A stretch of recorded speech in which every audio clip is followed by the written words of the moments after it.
Hi guys, welcome back to my channel BSc radiology. And आज हम start करने वाले अपने आगे टॉपिक से। लास्ट क्लासेस थी उसमें हमने अपना जो बेसिक है इसका वो पढ़ लिया था, कैथोड क्या होता है वो पढ़ लिया था। अब हम आज यहाँ से स्टार्ट करने वाले हैं और अगेन बहुत ज़्यादा इंपॉर्टेंट टॉपिक, आपका बहुत इंपॉर्टेंट लाइन फोकस प्रिंसिपल।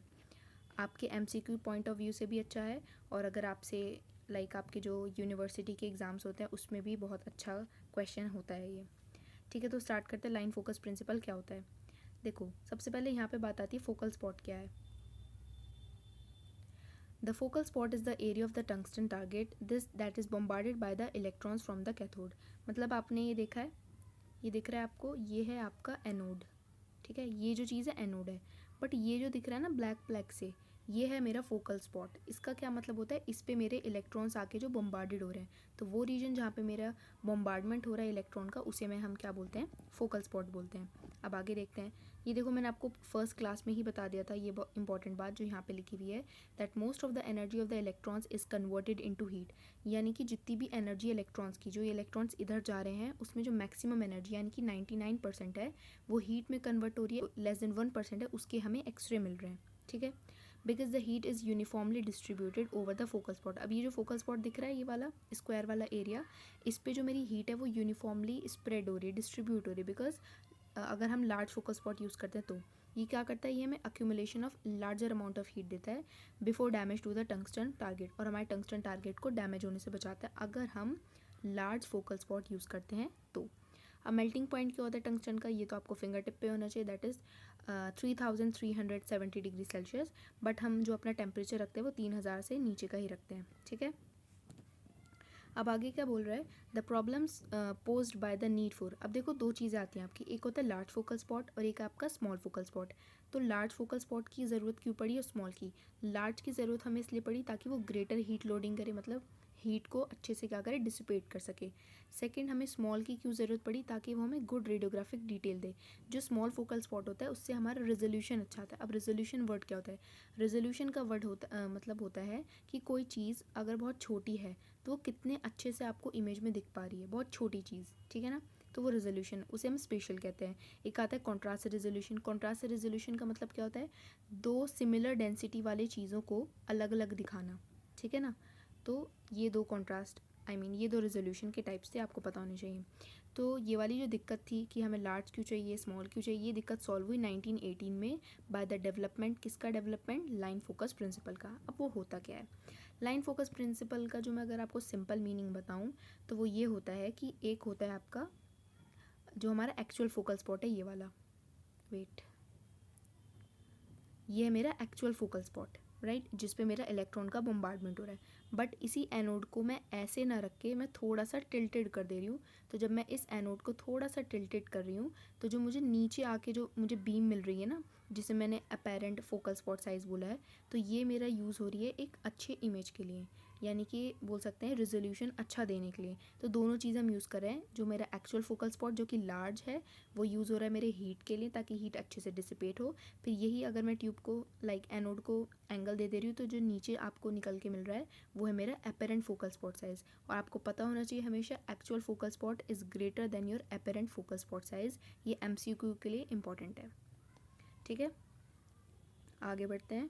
हाँ, तो अब यहाँ पे कुछ पॉइंट है, वो जो मैंने समझाना था आपको वो मैंने समझाया कि सिंपल लैंग्वेज में लाइन फोकस प्रिंसिपल क्या होता है। अब यहाँ पे क्या है, the size and shape of the focal spot are determined. अब ये फोकल स्पॉट की साइज और शेप कौन डिटरमाइन कर रहा है, ये डिटरमाइन हो रहा है आपके size and shape of electron stream से जो कि एनोड पे हिट कर रही है।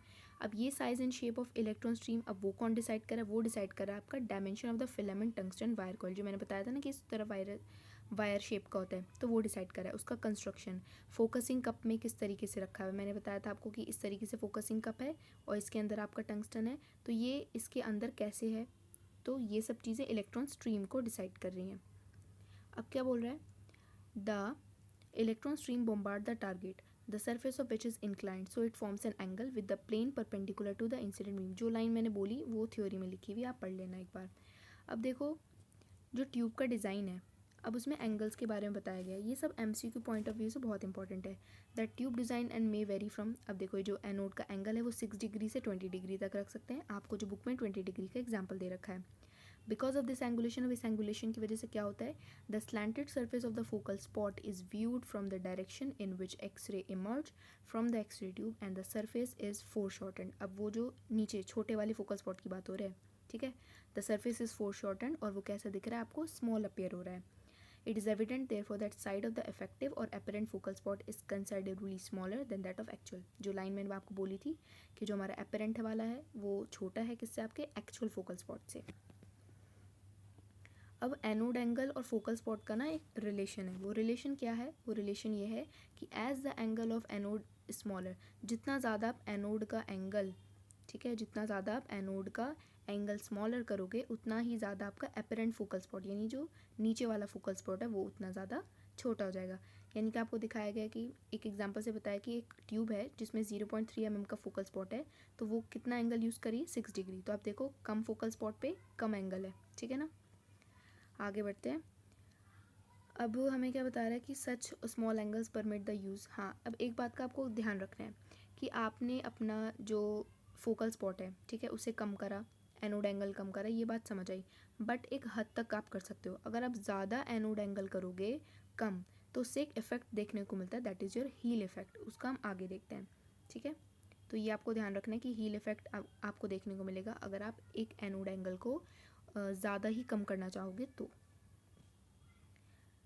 अब ये लाइन आप एक बार पढ़ लेना कि फॉर जनरल डायग्नोस्टिक रेडियोग्राफी के लिए 40 इंचेस फोकस फिल्म, 40 इंचेस मतलब जो हम SID लेते हैं। SID का क्या मतलब होता है, SID का मतलब होता है यहाँ पे आपकी एक्सरे ट्यूब है और यहाँ पे आपका इमेज रिसेप्टर जिस पे आपकी फिल्म बननी है, तो इसके बीच का जो डिस्टेंस है ना उसे हम SID बोलते हैं। तो 40 इंचेस मतलब कि 100 सेंटीमीटर हमारा SID हो गया। तो एनोड एंगल हम कितना ले रहे हैं आपका, नॉट स्मॉलर देन 50। अब देखो कुछ फोकल स्पॉट साइजेस के बारे में हमें बताया गया कि हमारे पास जो एक्सरे ट्यूब में कॉमनली यूज़ हैं वो 0.3, 0.6, 1.0, 1.2 mm होते हैं। ये सब साइज़ आपको याद रखना है। अब हम स्टार्ट करते हैं आपका टॉपिक एनोड। अभी हमने क्या पढ़ा था लास्ट क्लासेस में, हमने कैथोड को पूरा एक्सप्लेन करके देखा था कि कैथोड कैसा होता है। तो हमने ये वाला पार्ट तो पढ़ लिया था पूरा कि फोकसिंग कप क्या है, फिलामेंट क्या है। देखो ये स्टेशनरी एनोड का वो है डायग्राम। मैंने आपको बताया था स्टेशनरी एनोड से क्या मतलब होता है कि वो एनोड जो हमारा मूव नहीं कर रहा है, जो अपनी जगह पे है, ठीक है ना। जैसे आपको ये देखने को मिल रहा है, ये टंगस्टन का टारगेट एनोड है हमारा, एक ही जगह पे मूव नहीं कर रहा। यहाँ से इलेक्ट्रॉन इस पे गिरे और यहाँ से मेरा एक्सरे मुझे मिला, तो ये आपको पता होना चाहिए वाला डायग्राम। अब हम देखने वाले हैं इस वाले पार्ट को, दैट इज़ योर एनोड। अब इसमें क्या क्या चीज़ आती है वो देखते हैं।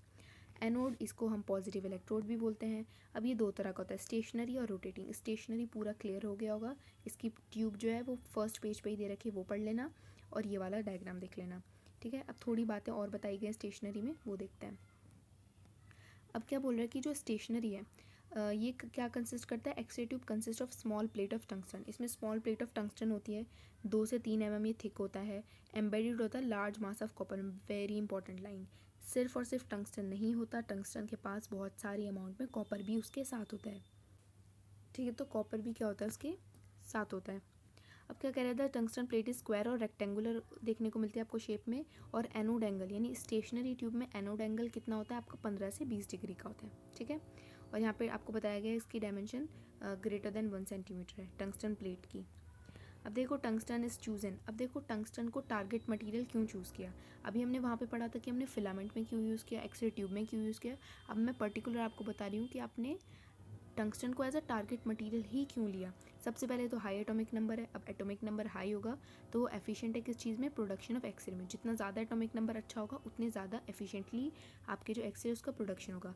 हाई मेल्टिंग पॉइंट है तो ईजिली मेल्ट नहीं होगा, विथ स्टैंड कर सकता है आपके हाई टेम्परेचर को। मोस्ट मेटल जो होता है वो मेल्ट करते हैं बिटवीन 300 से 1500 में, जबकि टंगस्टन मेरा 3370 डिग्री सेल्सियस पे मेल्ट करता है। Tungsten is reasonably good material for the absorption of heat. ये अच्छा मटीरियल है हीट के लिए, है ना, और for the rapid dissipation of heat के लिए, और अवे फ्रॉम द टारगेट यानी बहुत जल्दी क्या करता है, कोशिश करता है कि टारगेट वाले एरिया से हीट को डिसिपेट कर सके, ताकि जो हमारा टंगस्टन का टारगेट है वो ख़राब ना हो, वो डैमेज ना हो। अब देखो आगे क्या लिखा है, the rather the small tungsten target must be bonded too much large. हाँ, तो कॉपर क्यों यूज़ करते हैं हम। देखो एक हद के बाद जो टंगस्टन है वो क्या कर सकता है, डैमेज ना हो जाए, इसलिए हम कॉपर का यूज़ करते हैं। बिकॉज कॉपर टंगस्टन से भी ज़्यादा अच्छा क्या कर पाता है, हीट डिसिपेशन कर पाता है।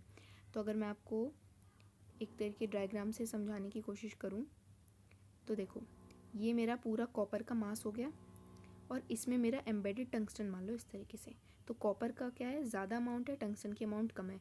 तो कॉपर हम इसलिए यूज़ कर रहे हैं लार्जर कॉपर पोर्शन को, ताकि वो क्या कर सके, हीट डिसिपेशन में टंगस्टन के साथ अच्छे से हेल्प कर सके। ठीक है, in spite of its good thermal characteristics tungsten can not withstand, यानी यहाँ पे लिखा हुआ है कि वैसे तो वो बहुत अच्छा है, थर्मल कैरेक्टरिस्टिक्स बहुत अच्छी है, बट एक बार को जब हम रिपीटेड एक्सपोजर करते हैं तो उसमें थोड़ा सा टंगस्टन जो है वो हीट को विथस्टैंड नहीं कर पाता। तो इस केस के लिए हम कॉपर को उसके साथ यूज़ करते हैं। बाकी ये पूरा पैरा आप पढ़ लेना, बहुत अच्छे से समझ आ जाएगा। अब आगे देखते हैं। हाँ, ये बात भी इम्पॉर्टेंट है कि जो एक्चुअल साइज़ है मेरे टंगस्टन टारगेट का is considerably larger than the area bombarded by the electron stream. ये मेरा पूरा स्क्वायर अगर टंगस्टन टारगेट है तो बॉम्बार्डेड एरिया इतना है, तो यानी मुझे ये एरिया इस बॉम्बार्डेड वाले से क्या लेना होगा, ज़्यादा लेना होगा। वही रीज़न कि आपका हीट डिसिपेशन अच्छे से हो सके। क्लियर। अब यहाँ पे शायद मेल्टिंग पॉइंट भी लिखा हुआ है कॉपर का, तो आपको ये भी पता होना चाहिए, दैट इज़ 1070 डिग्री सेल्सियस। अब आगे देखते हैं। If the tungsten target were not sufficiently large to allow for some cooling around the edges of focus point. हाँ, अगर देखो क्या लिखा है कि अगर मेरा टंगस्टन टारगेट अच्छे से नहीं कर पा रहा है हीट डिसिपेट, यानी कूलिंग नहीं हो पा रही है उस फोकल स्पॉट के एजेस के अराउंड, तो हीट प्रोड्यूस होगी तो कॉपर को भी मेल्ट कर सकती है। ठीक है, यानी टंगस्टन भी इंपॉर्टेंट है, कॉपर भी इंपॉर्टेंट है, दोनों आपस में इंटरकनेक्टेड है, मतलब दोनों ही ज़्यादा ज़रूरी हैं, दोनों ज़रूरी हैं। अब देखो यहाँ पे भी एक बात और लिखी हुई है, मतलब अभी आपको ना थोड़ा सा कंफ्यूजिंग लग रहा हो कि एक ही लाइन बार बार रिपीट हो रही है, बट जब आप अच्छे से पढ़ोगे, वीडियोस देखिए, आप खुद पढ़ने की कोशिश करोगे तो आपको डिफरेंस समझ आएगा। ठीक है, तो आप अभी से पढ़ना शुरू करो तो आपको अच्छे से समझ आएंगी चीज़ें। अब क्या कह रहा है, if the bond between the tungsten and the copper were not satisfactorily produce. देखो इन दोनों के बीच का जो कोएफिशिएंट ऑफ एक्सपेंशन है ना, वो डिफरेंट है, तो इन दोनों का जो बॉन्ड है वो हमें अच्छे से रखना है अगर हम चाहते हैं कि हमें सेटिस्फैक्टरी रिजल्ट मिले। ठीक है, otherwise the tungsten target would tend to peel away from the copper, वरना कॉपर अलग हो जाएगा और टंगस्टन अलग हो जाएगा, तो इन दोनों को मिला के रखना है। ठीक है, ताकि ये अच्छे से हमें रिजल्ट दे सकें। अब आता है आपका second type of your anode, that is rotating anode. बहुत इंपॉर्टेंट। देखो, with the development of X-ray generator, यानी कि हमने एक्सरे जनरेटर का डेवलपमेंट करा, यानी कि हम केपेबल हैं एक लार्ज अमाउंट ऑफ पावर को डिलीवर करने में। पर क्या वो जो लार्ज अमाउंट ऑफ पावर हम डिलीवर कर रहे हैं, तो क्या हमारा जो एनोड है वो इस काबिल है कि वो उसको ले सके, तो इसलिए मैंने रोटेटिंग एनोड मतलब इसलिए हमारा रोटेटिंग एनोड का डेवलपमेंट हुआ। द रोटेटिंग एनोड प्रिंसिपल किस चीज़ पे बेस है, is to produce the X-ray tube capable of withstanding the heat generated by, यानी कि अब हम लार्ज एक्सपोजर देने के केपेबल हैं, तो क्या वो एनोड लेने के केपेबल है, नहीं, तो इसलिए आया हमारा रोटेटिंग एनोड, ताकि हमने उसे क्या कर दिया, केपेबल बना दिया, ताकि वो लार्ज एक्सपोजर को विथस्टैंड कर सके और जो हीट जनरेट हो रही है उसको भी क्या कर सके, डील कर सके। अब थोड़ा सा इसके बारे में लिखा हुआ है, that anode of rotating anode tube consist of large. अब इसमें ना लार्ज डिस्क ऑफ टंगस्टन, इस तरीके से मान लो लार्ज डिस्क है टंगस्टन की और एलॉय ऑफ टंगस्टन जो कि थ्योरेटिकली रोटेट कर रहा है। अब ये कितना रोटेट कर रहा है, इसकी वैल्यू पता होनी चाहिए, दैट इज़ 3600 रिवॉल्यूशंस पर मिनट, यानी एक मिनट में ये इतने रिवॉल्यूशंस कर रहा है। ठीक है, तो आप अंदाज़ा लगा सकते हो कि इन 1 सेकेंड 60 करके डिवाइड करके ऐसा हम पता लगा सकते हो कि इतना वो करेगा। आगे factors such as slipping between the rotor and bearings. Wait. तो यहाँ पे क्या बोला है, वैसे तो हमने स्पीड मान ली 3600, ठीक है, but in practice anode never reaches, but anode जो है वो कभी भी प्रैक्टिकली इतनी स्पीड पे नहीं पहुँच पाता। किस वजह से, मैकेनिकल फैक्टर्स की वजह से, जैसे कि स्लिपिंग ना हो जाए किसके बीच में, रोटर और बेयरिंग्स के बीच में। आगे पूरा डायग्राम आ गया, रोटर क्या बेयरिंग क्या है वो हम आगे देखेंगे, बट इतना पता होना चाहिए कि जर्नली हम मान के चलते हैं 3600 है, बट जो हमारा एनोड है वो यहाँ तक नहीं पहुँच पाता मैकेनिकल प्रॉब्लम्स की वजह से, वो ये प्रॉब्लम्स हैं। स्पीड हम इतनी ले लेते हैं, फिर हम अज्यूम करते हैं। अब जो tungsten disc has a bevelled edge, वही अगेन वही वाली बात कि बेवल्ड क्या है, बेवल्ड मतलब एंगल देना, और एंगल क्यों दिया है, ताकि हम लाइन फोकस प्रिंसिपल का यूज़ कर सकें। The bevel is use to take the advantage of line focus principle. The purpose of the rotating anode to spread the heat produce during an exposure. अब example से अगर मैं आपको समझाऊँ, तो अगर ये आपका स्टेशनरी एनोड है, बार बार इलेक्ट्रॉन इधर आ रहे हैं इधर आ रहे हैं इधर आ रहे हैं, तो एक सरफेस पे ना पिटिंग हो जाती है। पिटिंग का मतलब होता है एक ही सरफेस पे जब बार बार चीज़ होती है तो वो चीज़ ख़राब हो जाती है, उसे पिटिंग बोलते हैं। बट यही अगर मेरी डिस्क क्या कर रही है, रोटेट कर रही है, ठीक है, और इलेक्ट्रॉन आ रहे हैं, तो कभी यहाँ पे यूज़ हो रहा है टारगेट, कभी ये वाला टारगेट का एरिया यूज़ हो रहा है, कभी ये एरिया कभी ये एरिया, तो इससे पिटिंग नहीं होगी, पूरा जो टंगस्टन की डिस्क है वो यूज़ होगी। तो यही मेजर डिफरेंस है हमारे रोटेटिंग और स्टेशनरी एनोड में। क्लियर। अब the x ray to produce an electron beam, अब ना ये जो पूरा पैराग्राफ है, ये पूरा पैराग्राफ यहाँ से लेके यहाँ तक एक बार आप उसे रीड करके देखना, बिकॉज वीडियो काफ़ी ज़्यादा लेंथी हो रही है। तो इसमें जो पैराग्राफ में बस इतना ही बोला गया कि जो स्टेशनरी वाला है वो बहुत कम एरिया यूज़ करता है। जैसे यहाँ पे लिखा हुआ है कि 14 mm का एरिया यूज़ हो रहा है, ये यहाँ पे स्टेशनरी की बात की गई। बट यही बात जब आप यहाँ पे पढ़ोगे 1757 mm², ये हमारे रोटेटिंग एनोड की बात करें कि कितना ज़्यादा वो एरिया यूज़ कर रहा है। ठीक है, तो ये आपका होमवर्क है कि आपको यहाँ से यहाँ तक रीड करना है अच्छे से। कोई दिक्कत हो तो आप ChatGPT की भी हेल्प ले सकते हो, उसे स्क्रीनशॉट भेजो, जो ना समझा डाउट तो वो बहुत अच्छे से क्लियर कर देता है। आई होप आपको वीडियो पसंद आई होगी। Thanks for watching.